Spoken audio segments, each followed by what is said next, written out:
20 seasons. Think about that for a second. 20 seasons of early mornings on the ranch, of horses that somehow know when you are hurting, of a family that keeps breaking and keeps coming back together. Most shows do not make it past 3 seasons. Heartland made it to 20, and when season 20, episode 1 finally dropped, a lot of fans sat down expecting something big, a dramatic return, a loud, emotional moment that announces we are back.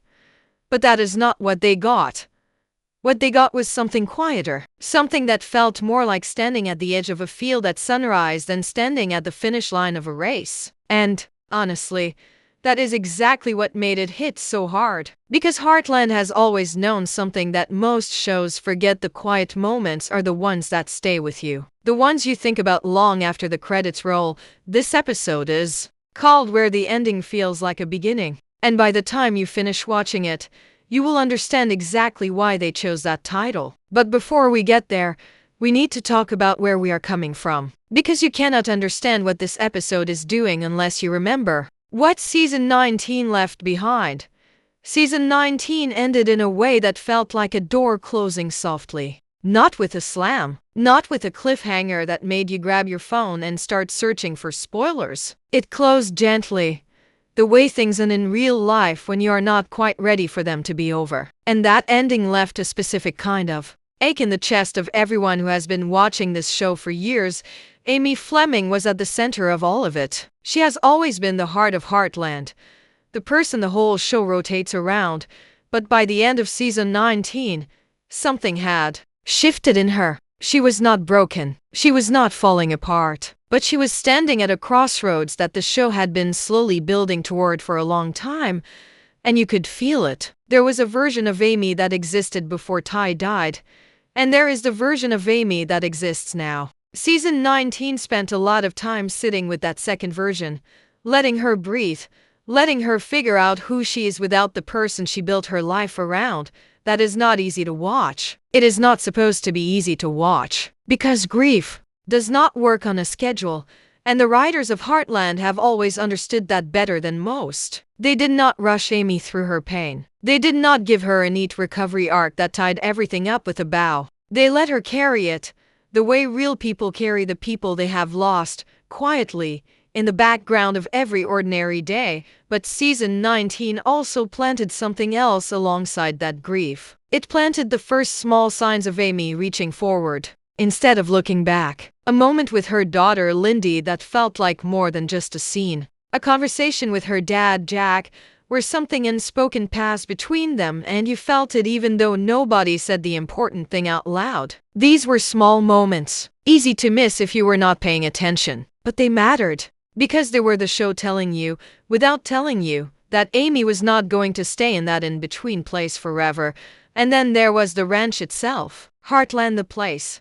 Not just Heartland the show. By the end of season 19, the ranch was carrying its own weight of change. There were new faces that had settled into the background of the story, new relationships that were still finding their shape, and old relationships that had quietly deepened in ways that did not demand attention but were there if you looked. The Fleming family has always been a complicated thing, full of love that does not always know how to say itself, and full of tension that comes from people who care too much rather than too little.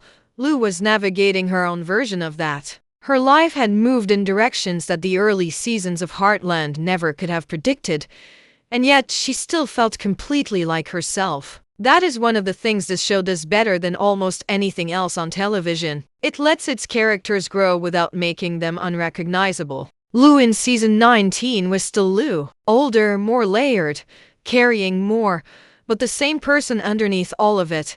And somewhere in the middle of all that, the show quietly introduced something. One small change that most people noticed but did not quite know what to make of. It was not a dramatic plot twist. It was not a new character arriving with a spotlight on them. It was subtler than that. A shift in the way a familiar story thread was being held.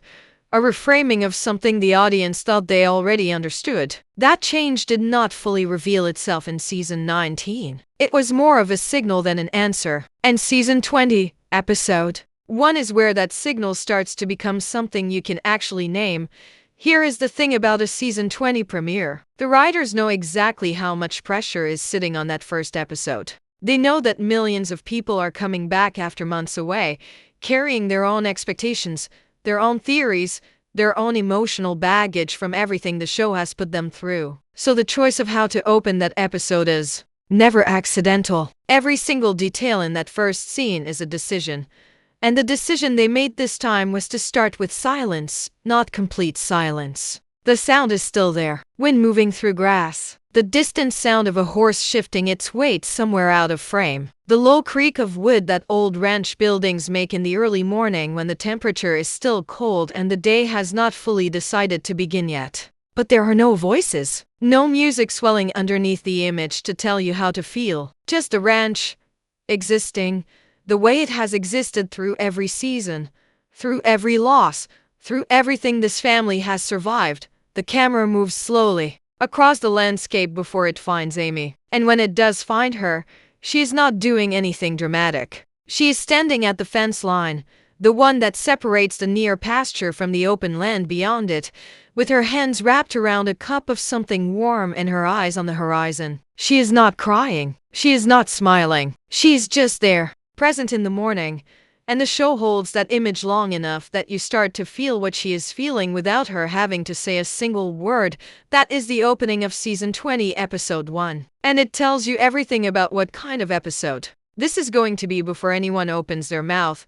When Amy finally moves, she does not move toward anything urgent. She sets her cup down on the fence post, the way someone does when a thought interrupts them, and she walks out into the pasture to where one of the horses is grazing near the tree line. This is a horse we have not seen before. That detail lands. Quietly, but it lands. A new horse on the Heartland ranch is never just a new horse. This show has spent 20 seasons teaching its audience that the animals are always a reflection of something happening in the human story.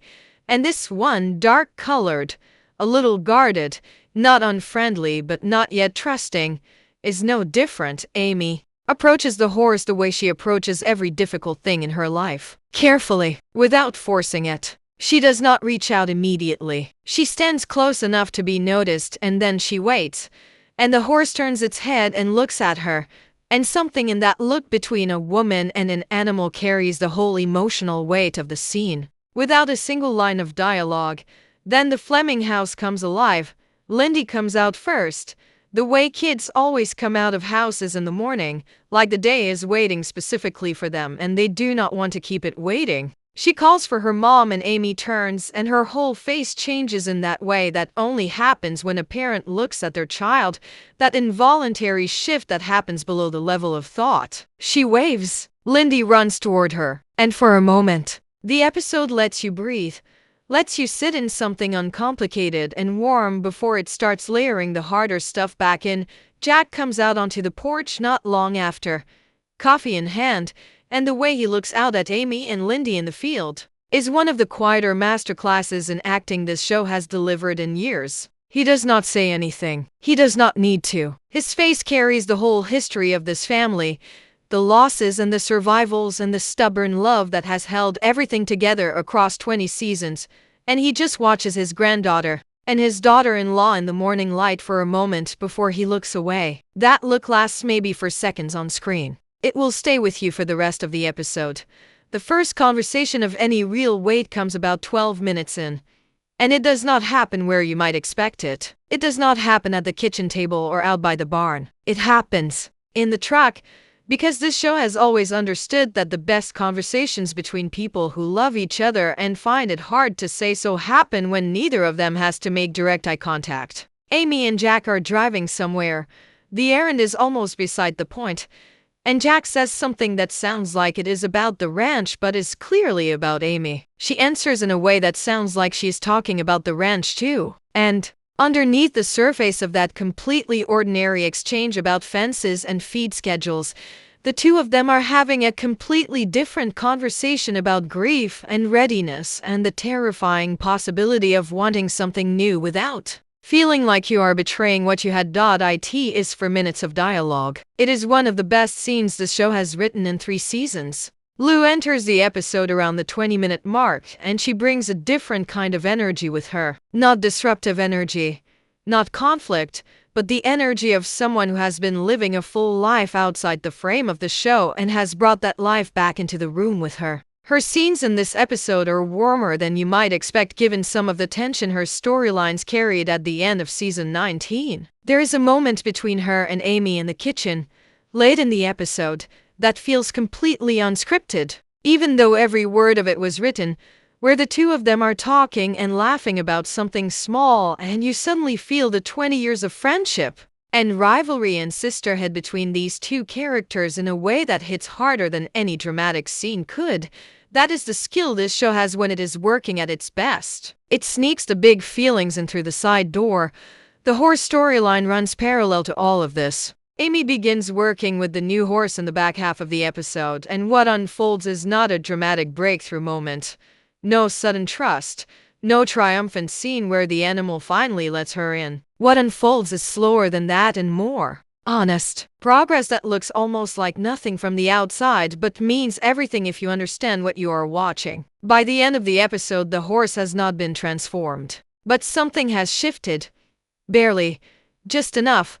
And Amy stands in the paddock afterward with that quiet look on her face that means she knows something now that she did not know this morning, and then comes the scene that the episode has been building toward the whole time. It arrives simply. No dramatic music cue announcing it. Amy goes back to the fence line from the very first shot of the episode, and this time she does not have a coffee cup in her hands. She just stands there, looking out at the same horizon, and the light is different now because the day is ending instead of beginning, and something on her face is different too. Not resolved, not fixed, but pointed forward in a way it was not pointed at the start of the episode. Nobody talks about it right away. That is the interesting thing. When season 20, episode 1 aired and fans started filling up the comment sections and the Reddit threads and the fan forums with their reactions, the conversation was mostly about Amy, about Jack's truck scene, about the new horse and what it might mean. The minor change sat in the background of all those conversations like a detail in a painting that you keep almost noticing but cannot quite name until someone points at it and suddenly you cannot unsee it. Then someone pointed at it, and the entire fan community had the same reaction at the same time. That specific feeling of realizing something was different the whole time and you were just not looking at it directly. So what is the change? The way Heartland handles time. That might sound like a small thing. It might even sound like a technical thing, the kind of detail that only writers and film students get excited about. But sit with it for a moment, because what it actually changes is the entire feeling of watching the show. And once you understand what the writers did and why they did it, the whole episode opens up in a different way. For 19 seasons, Heartland moved through time the way most family dramas move through time. Forward steadily, with flashbacks used occasionally as emotional punctuation but never as a structural tool. You watched a story happen in the order it happened. The past showed up sometimes, usually in a photograph or a memory that a character mentioned. But the present was always the present and the past was always clearly the past, and there was a clean line between them. Season 20, Episode 1 removes that line.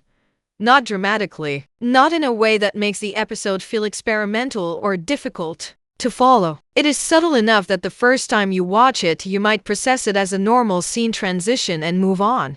But watch it again and you start to see what is actually happening. The episode moves between Amy in the present and Amy in what feels like a memory, not with the usual soft filter that television uses to signal a flashback, not with a ripple effect or a title card telling you what year you are in. It moves between them with the same light, the same color, the same camera language. The past and the present are being shown to you in the same visual grammar, as if the show is making a deliberate argument that for Amy Fleming, the past is not behind her. It is still right here, happening alongside her, woven into the texture of every ordinary moment she moves through. It is a structural choice that mirrors exactly what grief actually feels like, because anyone who has lost someone they love will tell you that grief does not live in the past. It lives in the present. It is there when you make coffee in the morning. It is there when your daughter laughs at something and you turn to share the moment with someone who is no longer there to share it with. The past does not stay in the past when you are grieving. It keeps showing up,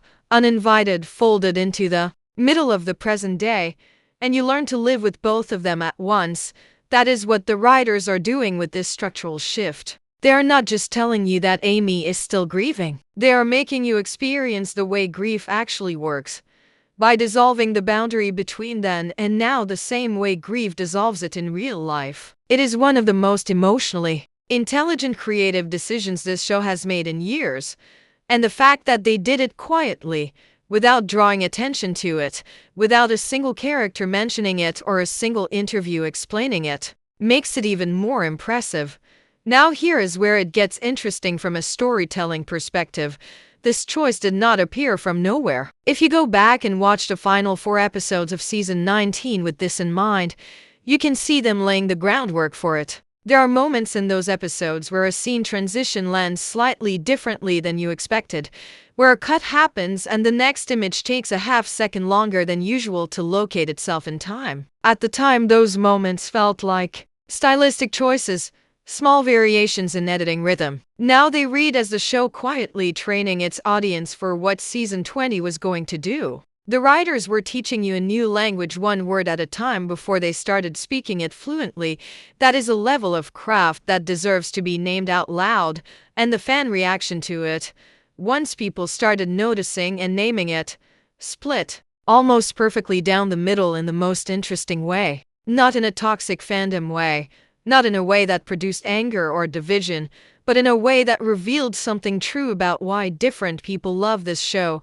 One group of fans, mostly the ones who have been watching since the very beginning, felt the change as deeply comforting. They said it felt like the show was finally honoring the full reality of losing Ty, not just acknowledging the loss but actually building it into the architecture of how the story gets told. They felt seen by it. They felt like the writers had understood something about their experience of watching Amy grieve and had found a way to put that understanding on screen.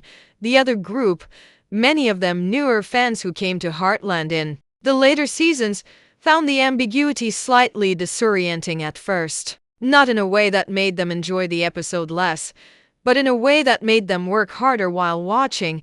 And some of them were not sure if that was what they wanted from a show they come to for comfort and warmth. Both reactions make complete sense. Both reactions are honest. And the fact that one creative choice can produce two such genuine and different responses is actually a sign that the choice mattered, that it was not decorative, that it was doing real work in the story. The question the show is now quietly asking itself, and asking its audience, is whether this structural choice is specific to this episode or whether it is the new language of season 20. Whether the dissolved boundary between Amy's past and present will continue throughout the season, deepening as the story deepens, or whether this episode used it to establish something and then moves forward from here with that established thing in the background rather than the foreground. That question alone is enough to make you want to watch episode 2, and that, from a television writing perspective, is exactly the point. A season premiere does not just have to be a good episode. It has to be an episode that makes the audience need to know what comes next. Not through a cliffhanger, not through manufactured suspense, but through genuine curiosity about where the story is going and how it is going to get there. Season 20.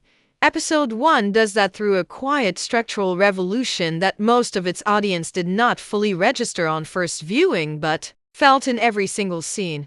Here is what most season premieres get wrong. They try to do too much. They try to remind you of everything that came before, introduce everything that is coming next, service every character, answer every lingering question, and deliver an emotionally satisfying standalone hour all at the same time. The result is usually an episode that feels busy, overstuffed, like a suitcase someone has sat on to force the zip closed. Everything is technically in there, but nothing has room to breathe.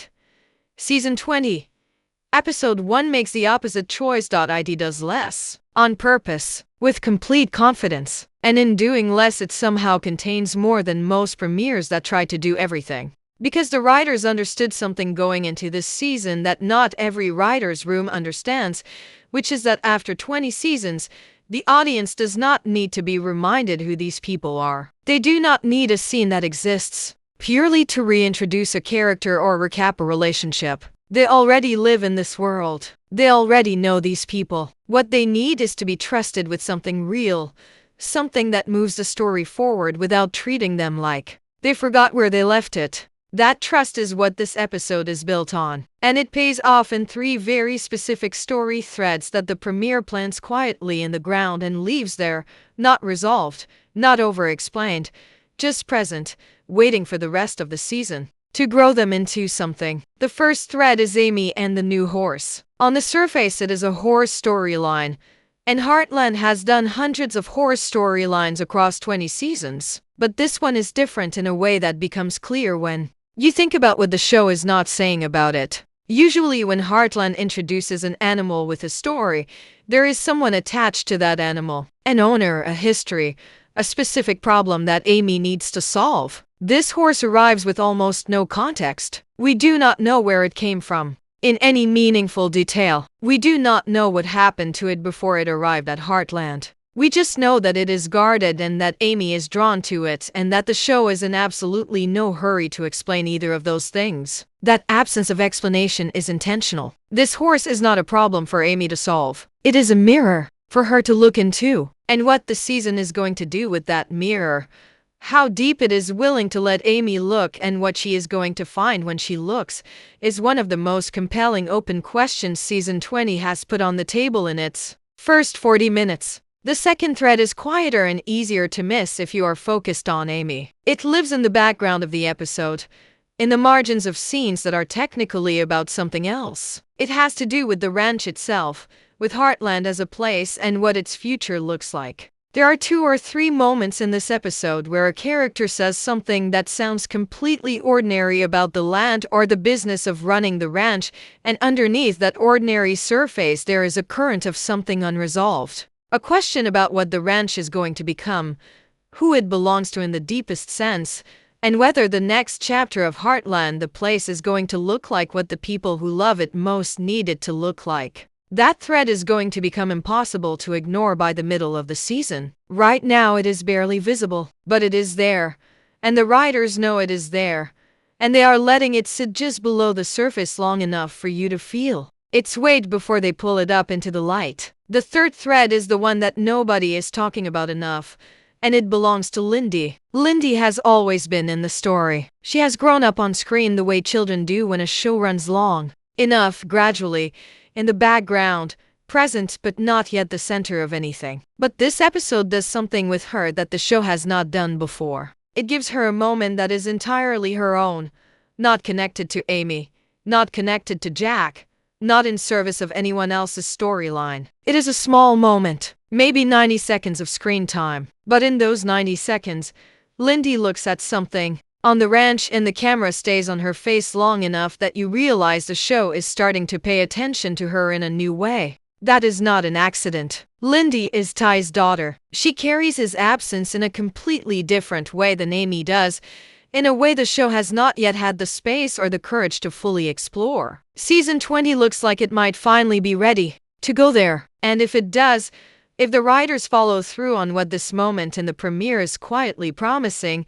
it is going to be one of the most emotionally rich storylines this show has ever produced. Because watching a child grow up in the shadow of a parent they never really got to know, and watching that child start to reach toward that shadow and try to understand it, is the kind of story that Heartland was built to tell. Now for the title, where the ending feels like a beginning. That phrase lives in the episode in a way that is not announced. Nobody says it. It does not appear on screen as a card or a chapter heading. It is just the truth of what the episode is doing, visible in every scene if you know how to look. The ending it refers to is not a single event. It is the long ending that began when Ty died and that Amy has been living inside of ever since, the gradual closing of one version of her life. And the beginning is not a new relationship or a dramatic decision or a plot development that you can point to and say, there, that is where things changed. The beginning is a feeling. It is the difference between Amy's face at the start of the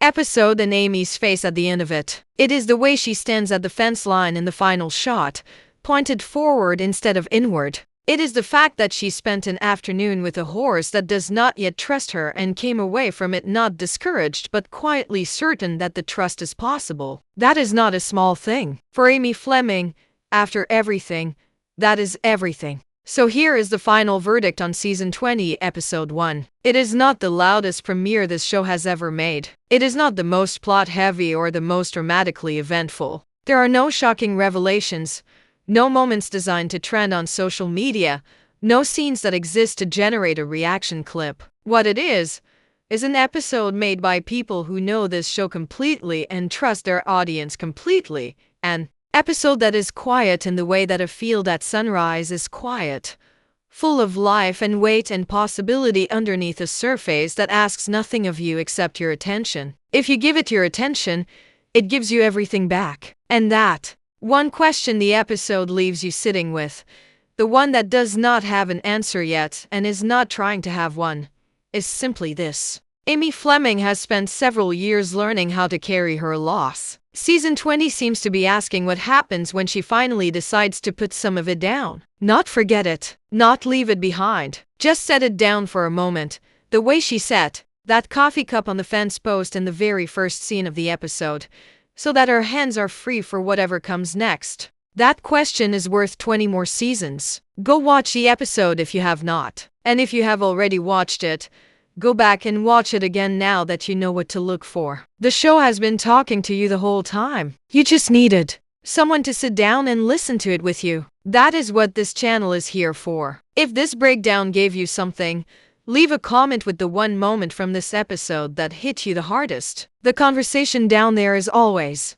the best part. And the episode 2 breakdown is coming sooner than you think.